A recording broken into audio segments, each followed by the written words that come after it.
All righty. Welcome back, everybody. It's not a new week. Yeah, I just hit the stop record. Now we're starting a new recording. Just finished chapter 15, where we talked about something interesting about who serves God and one who does not serve God. Um, you would think the one who did not serve God was talking about the Russia, but it's actually not. It's just somebody who is not basically making progress. They're just doing whatever. That's not true either. They're not. They're doing what their natural animal soul's inclination is doing based on their animal inclination. They're not engaging with the nefesh elokis to get them to do something more or more righteous or some such. So we're going to go on to chapter 15, 16. Here we go. So we're in Lessons in Tanya from Chabad.org. Chapter 16, which is the first part. Likutei Amarim, which is the first part of the Tanya. And chapter 16. This then is the important principle regarding the divine service of the Benoni. So we were talking about service. What is the divine service? What's it called? The essential thing is to govern and rule the nature that is in the left part of the heart. So the animal soul sits in the left part of the heart. By means of the divine light, or Hashem, that illuminates the divine soul abiding in the brain, and to rule the desires of the heart.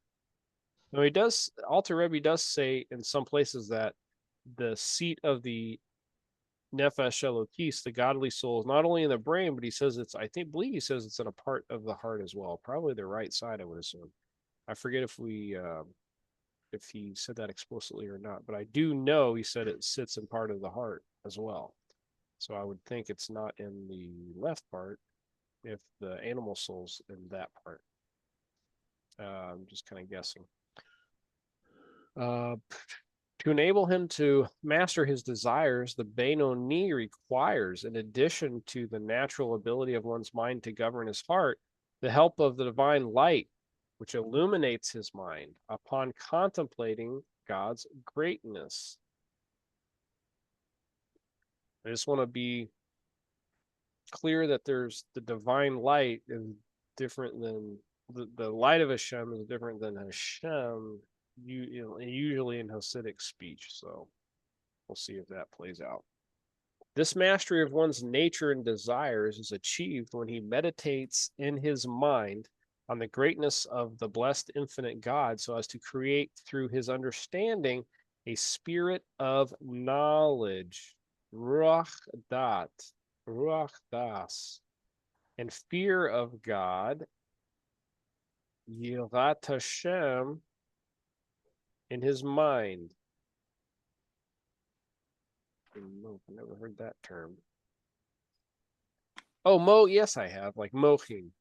Mochin the godless, mochin the cotness. Small-mindedness and large-mindedness, or God consciousness. This knowledge and fear will cause him to turn away from the evil This knowledge and fear will cause him to turn away from the evil condemned by the Torah or by our sages, even from a minor rabbinic prohibition, heaven forbid. Contemplation on God's greatness will bring about also a love of God, which will reveal itself in the right part of the heart. Oh, here we go. The seat of the godly soul's emotional faculties. Ding, ding, ding. Okay, you just answered it. So I was talking about the Alter Rebbe talked about that the godly soul does rest in the heart somewhere. We just found it, the right side. So the mind, if you contemplate on God's greatness, it will bring about a love of God, which will reveal itself in the right part of the heart, the seat of the godly soul's emotional faculties, which a longing and desire to cleave to him by fulfilling the precepts of the Torah and of the rabbis in the study of Torah, which is equivalent to them all.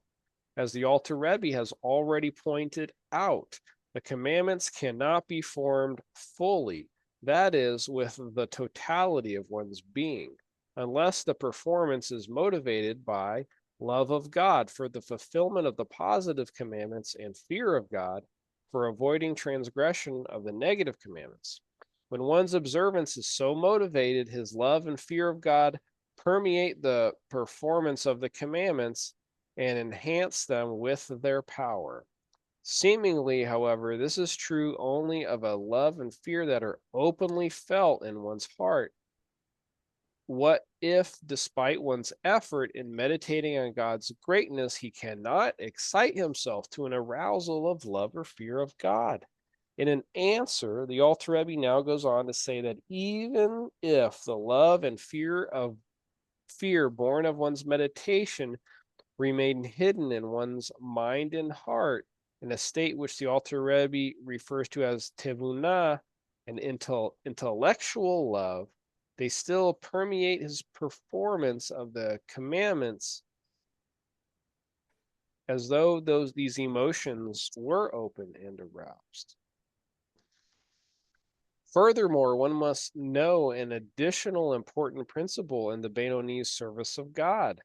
Even if one's intellect and understanding are incapable of producing a revealed love of God in his heart to make it burn as it ought with fiery flames, with a desire and longing and a passion manifestly felt in the heart to cleave to God, instead, the love is hidden in his mind and in the recesses of his heart. Let's read this footnote 3 here. Not to be confused with the hidden love mentioned in chapter 15, the love mentioned there is inherent and can be said to constitute a voda, divine service, while in its latent hidden state. The love spoken of here is of man's making, and does indeed constitute a voda. It is hidden only in the sense that it is marked by the reserved characteristic of the intellect, and thus lacks the intensity and the force of expression of an emotionally charged love.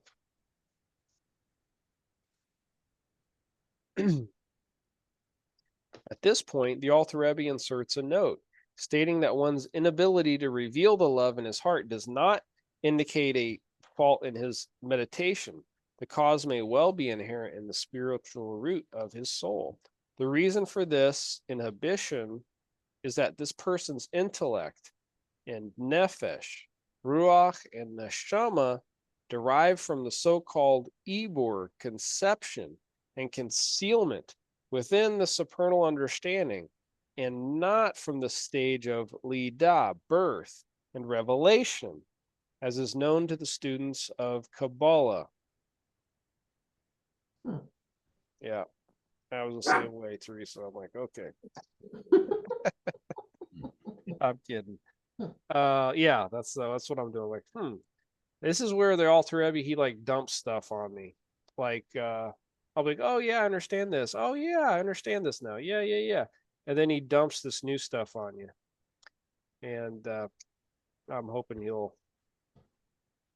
explain it. Can I add something, please? Go ahead. Okay, so I'm looking at Deuteronomy 4, the Shema, and it says, "Hear, O Israel, Hashem is our God. Hashem is the one and only. You shall love Hashem, your God, with all your heart, with all your soul, and with all your resources." So I was looking at Shabbat.org, and it's a lesson regarding how do I love God with all my heart, soul, and might. So they said our hearts are specifically our animalistic passions, to harness them to serve Him, developing a love for God to the point that we are excited to fulfill His wishes, realizing that this is for our benefit and good. And then it goes, our souls are our very life force, to be prepared to die if necessary to sanctify his name, or alternatively, to kill our ego and self-centeredness. At this point, is not about what's best for us, but an all-encompassing love that allow us to transcend ourselves. Then it says, our strength, which we use to make a living, to serving Hashem, our love extends beyond our own person. It calls us to devote all our means to his service as well. So I just wanted to share that. Thank Very you. good. Thank you. Very good.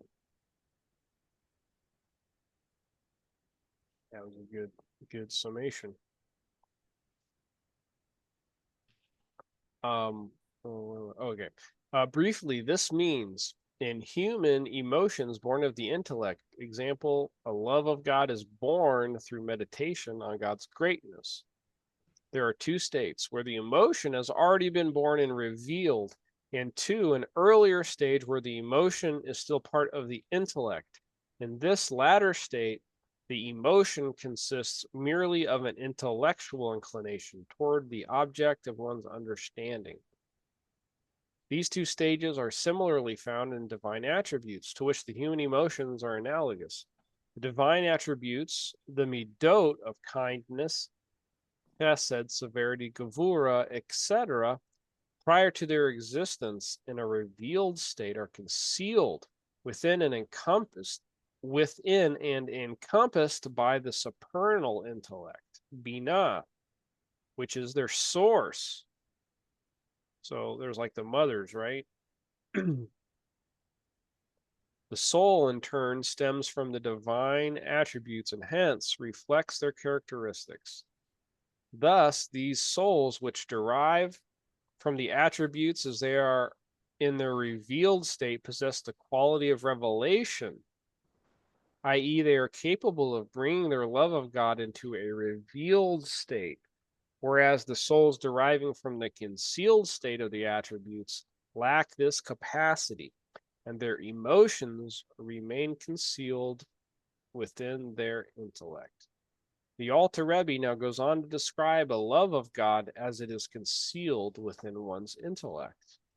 This means that the heart comprehends with the spirit of wisdom and understanding in the brain, i.e., instead of being excited with the love of God as it ought to be, the heart merely experiences an understanding of the greatness of the blessed infinite God, before whom all else is as naught. For which reason it is fitting and due unto him, blessed be he, that the soul of every living thing should be pine for him, to cleave to and become absorbed in his divine light.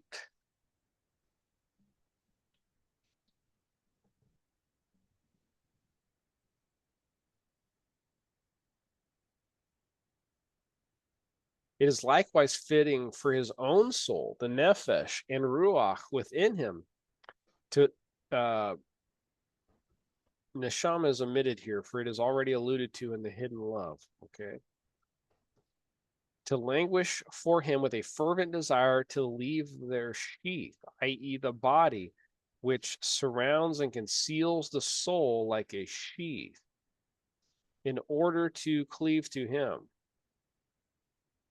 So intensely his thoughts continue, should his nephesh and ruach long for God, that only against their will do they dwell in the body. They are bound to it like deserted wives, literally living widows who are bound by their husbands are forbidden to remarry as long as the husbands who left them are alive. Wow. So he's going through a lot in this chapter. This is one of those chapters where it's not a summary.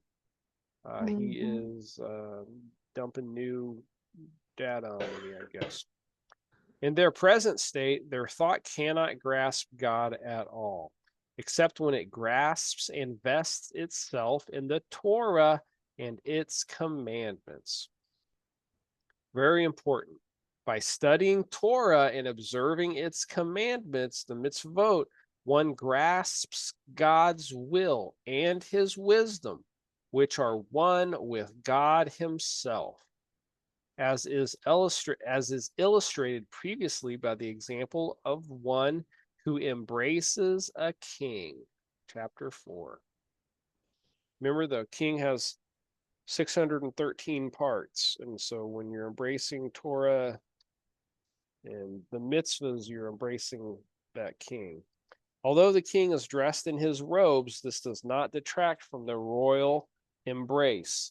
Similarly, although the Torah and its commandments are clothed in material matters, yet since they express God's will and wisdom, when one grasps them, it is as though he grasped God himself.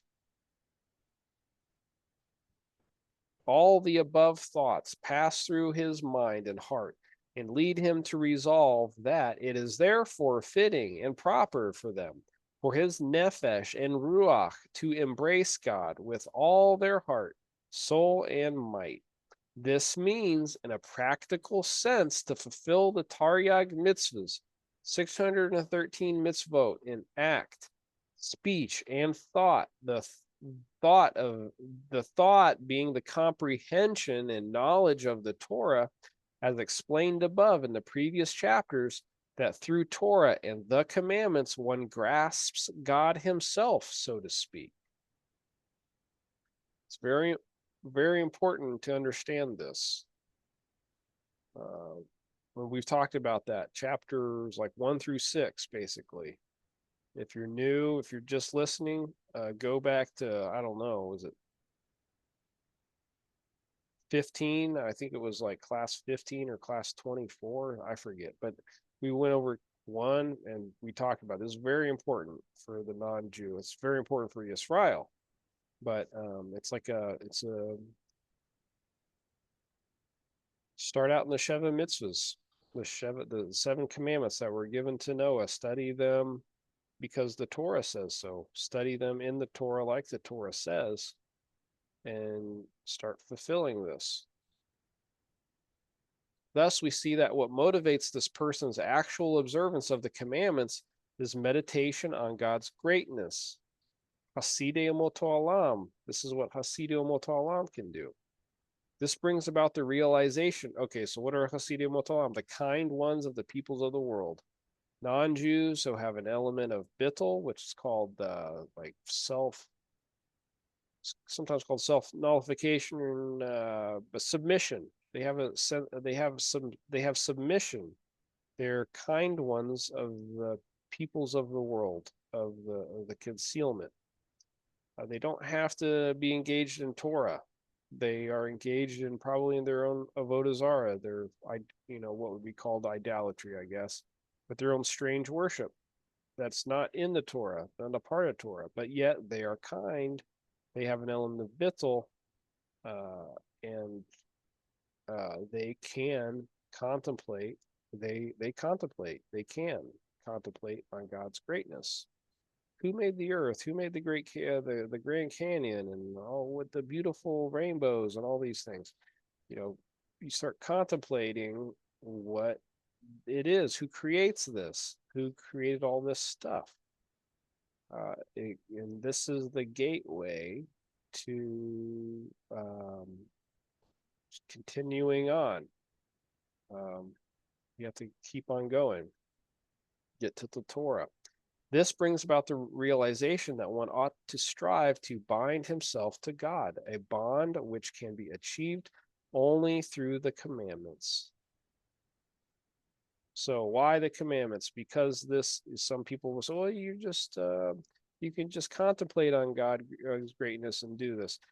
That's just interacting your mind. That is just your mind. So our Western culture thinks if you believe it, then you're good. Everything's great. Well, that's great for you to unite your mind with God, and you have that revelation but you're not fulfilling Akdus Hashem. You're not creating that oneness of Hashem throughout your life, because you're more than just your mind. You're what you do, what you say, and to engage all 613 of your parts, you have to do that through mitzvahs.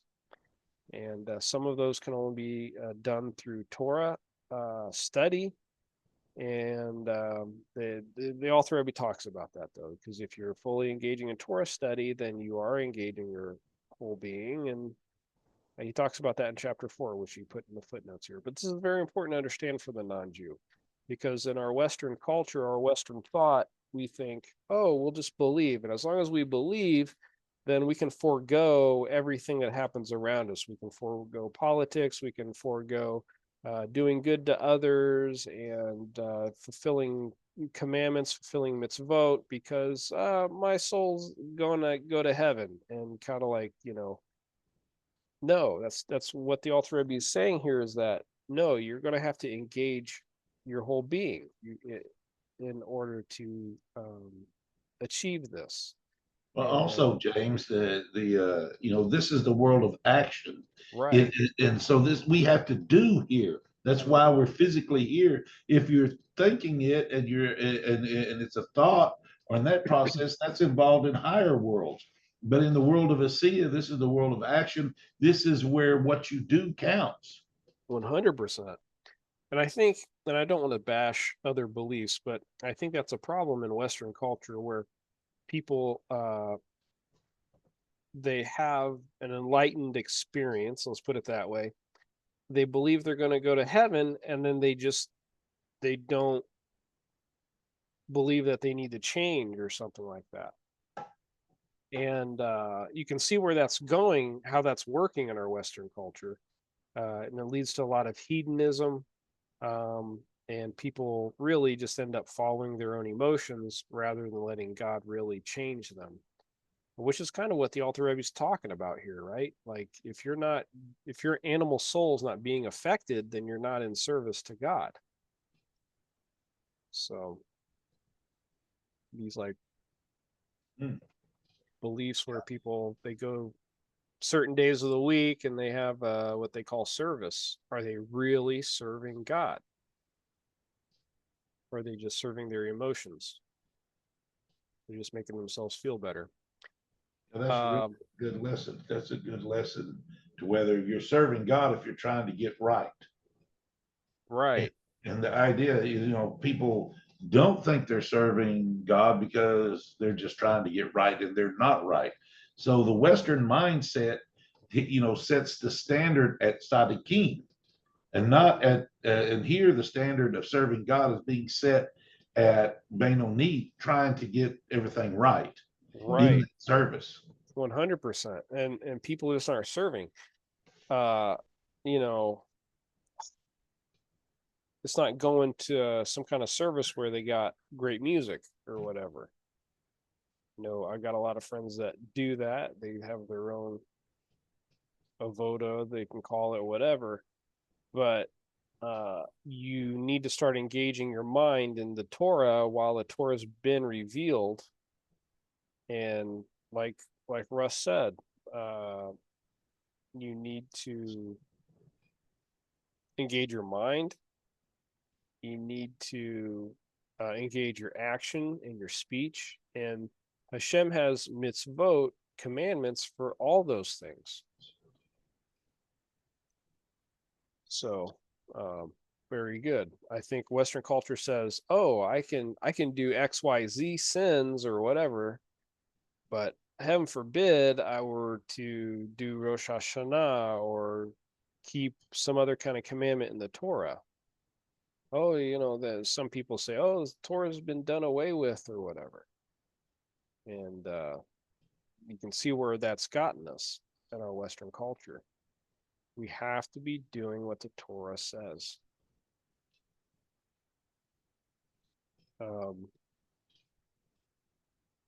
Consequently, when the Benoni ponders this subject in the recesses of his hearts and mind's understanding, in his mouth and heart, oh, here we go, are in accord i.e., what his heart feels finds full expression in his speech, and that he fulfills with his mouth in his speech the resolve of his mind's and heart's understanding, namely to direct his desire toward God's Torah, meditating on it day and night in oral study.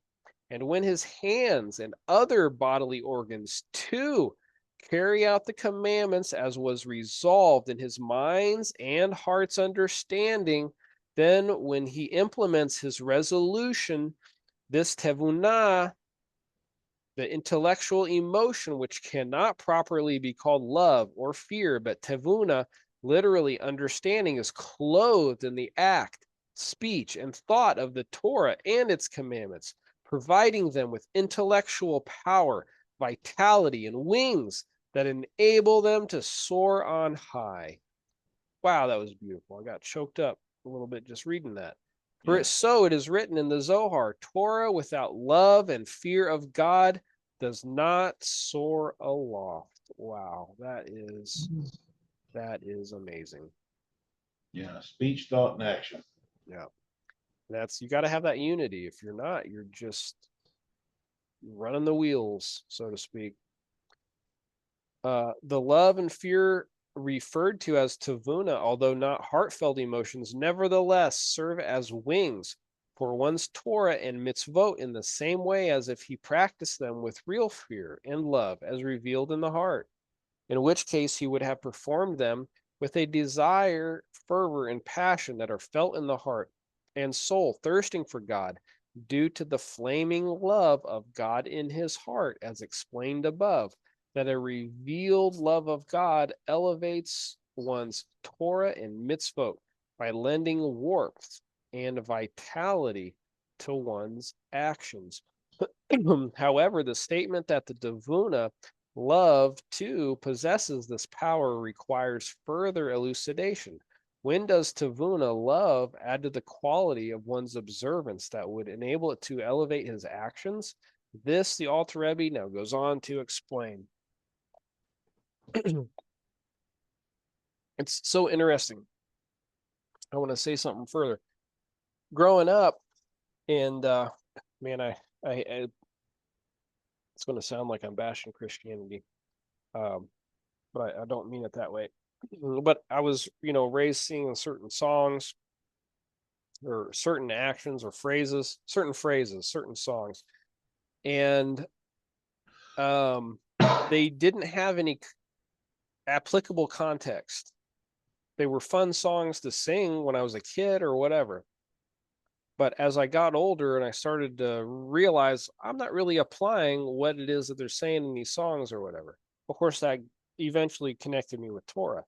But this is exactly kind of what I'm talking about. It's so funny because the Alter Rebbe is explaining things that I would have heard in songs as a kid, but they didn't have any applicable. They didn't apply to anything because it was taught not to do Torah. It was taught that the Torah was done away with and things like this.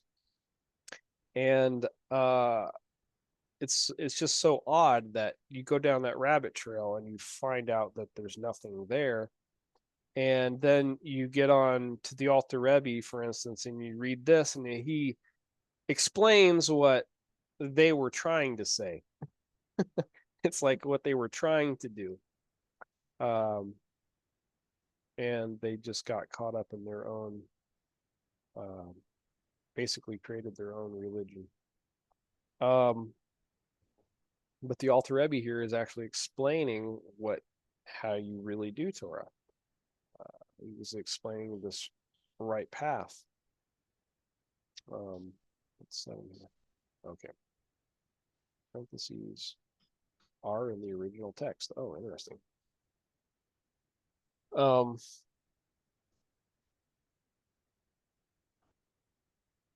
yeah.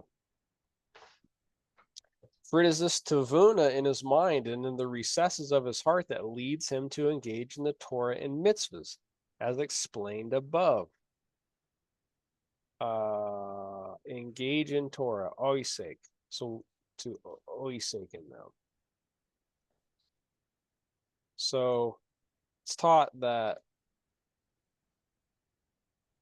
to deal with them, to be involved, deeply involved.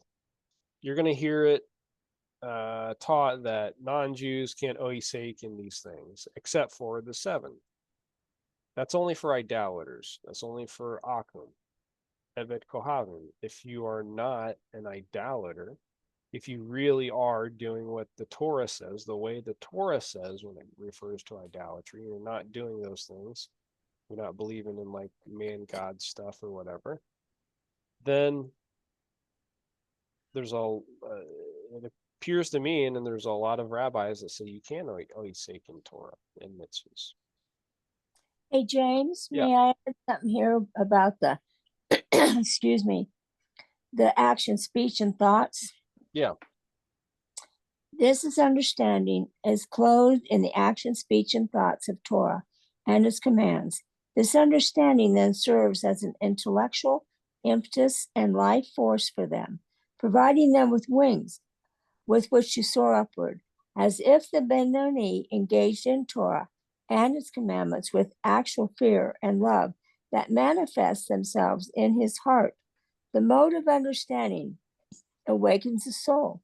True, it is not a breathtaking flame that ascends by itself without intermediaries, but it is an awakening in the sense that impels and enlivens one's activities.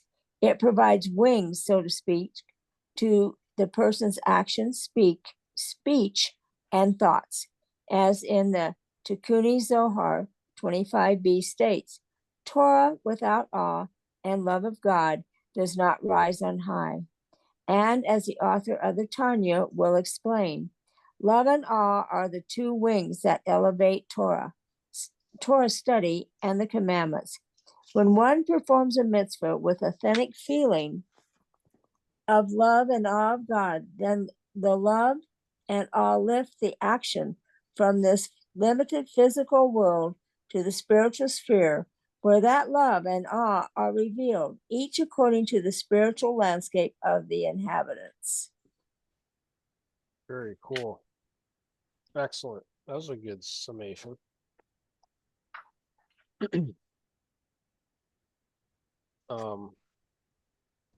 Very good.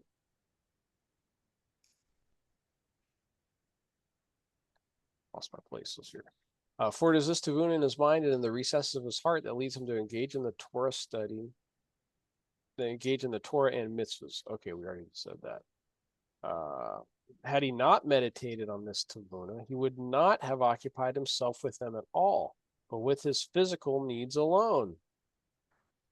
Right. So when it comes to the non-Jew, we've talked about this before, but if the non-Jew is not engaged in Torah and mitzvahs, he's engaged in the Sitra Achra.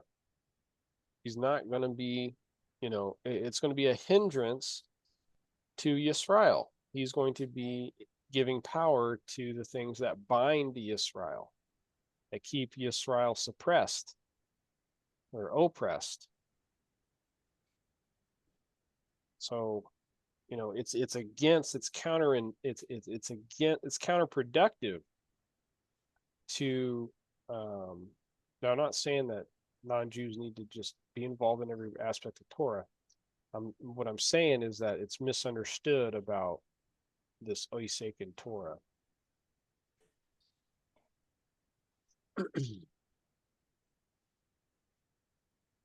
Even if he is an assiduous student by nature, nevertheless, he naturally loves his body more. So the Alter Rebbe's talked about that. If you're curious, we talked about that earlier. What is it then? We're going to have to wrap it up. May I add to what you just said, please, James? Sure. Yeah, maybe we'll stop there after you get. Okay. Let's see. Since the understanding in his mind and the hidden resources of his heart is precisely that which prompts him to engage in Torah and its commands, if he had not contemplated Hashem's greatness with his facility of understanding, he would never have engaged in them at all, but would have been occupied solely with his bodily needs. When a person studies Torah and fulfills the commands, he does so because he has love and awe of God. He simply wouldn't do it otherwise. Although his actions may not light up the sky with a powerful display of emotion, and the love and awe may lack spiritual clarity, the fact that he is engaged in Torah and commandments indicates beyond a doubt that they are present and active with him, even if by nature he is diligent in his studies. The author of the Tanya notes that his words apply not only to a Benoni who serves Hashem, but even to a I'm sorry, my eyes are kind of Benoni, a Benoni who does not serve him. As the previous chapter described, someone apathetic yet intelligently inclined, comfortably, big word again, ensconced in a Jewish lifestyle and studying Torah, who neither knows or wishes to know anything else, may from time to time imagine himself to be perfect as a Zadok. But the author of the Tanya explained that not only is such a person not a Zadok at all, but he is not even one who serves Hashem. Oh. Very good, very good. I think we're gonna wrap it up there. That was very good. That was a interesting class. We started to get into a lot new, some newer stuff here. Might have to read it again on my own. We are going to stop recording, and I look forward to seeing you guys all next week, or maybe we'll finish this chapter 16 up.